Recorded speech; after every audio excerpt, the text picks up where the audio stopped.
jërë ngeen jëf yéen ñi safoo site internet bi di Buzz Actu 221 nuyu nañ leen bu baax jaajëfal leen ci kóolu tege sopp bi ak topp bi nga xamante ne rek yi nag ñu koy topp bu leen fàttee abonné di bës cloche de notification yi ngir mën a am yeneen i info. weeru koor gaa ngi jub si pour wax la ni ñi nekk ci nguur gi ñi voté loi d'amnistie Macky ngi dem mais gars yi duñ changé quoi duñ changé. Sénégal lu am nekk am na fi ci weeru koor lu ne am na fi weeru koor télé yi di teg ay émission bu suñ affaire day dem ba nekk ay gaaruwaale tarixa bi ak tarixa bële ku ñëw rek wax yaakaar ni yaa gën a kii ni ku nekk yëkkati sa tarixa teg lu ne mooy weeru koor gi ñu xam nañ nu muy demee mais Sénégal mos ngeen leen a dégg ñu wax ci mais depuis un moment gis ngeen patriote di préparer kooru patriote yi ay sketch xëy na jot na TV lañ koy jàlle wala feneen lañ koy daal jàllale.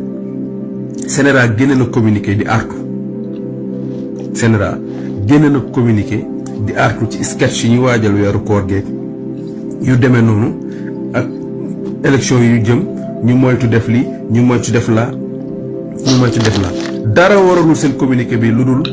sketch yi nga xamante ni moom la corps patriote yi nga xamante ni moom la gars yi di waajal pour tournage yi moo tax ñun patriote yi nuñ ci mën a jàppee rek ba sketch yooyu noonu jàll mooy ñoom booy Lamine ak gars yooyu li ñu war nar a def noonu nañu fexe ba affaire bi jàll parce que am nañ droit def seen sketch di sensibiliser di waxtaan ak patriote ñun boobu moo ñu gënal seetaan ñooñu moo ñu gënal seetaan leneen donc loolu moo waral Sénégal génne communiqué di artu moo lay wax ni ñii duñu mës a changer man ne li ma xam ba xam ka moo la tournée moom dinañ ko def suñu koor ak patriote yi dinañ ko dóor waaw suñu koor ak patriote yi dinañ ko dóor YouTube yaa ngi fi bañ ko bloqué si télé bi mu jaay su YouTube bi soobi suñu borom waaw ñëpp a ngi toog di ko xaar lan la yéen émission yaa ngi ne ni ko waa ji waxee rek émission yi ay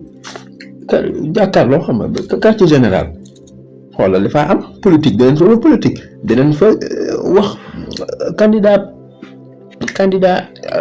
ba nekk danañ fa wax say xar baax diine gi tamit comme ni ngeen ko waxee pare ku su nekk sa tarixa nangam ak nangam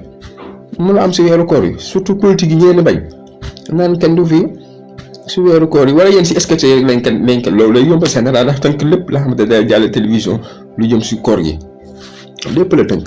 ñooy sketch yi rek yéen mbaalu lii moo leen tiital kooru patriote yi yéen den fi mas a def lii teg si ba mel ni ma soo am bàyyi li ngeen def waaye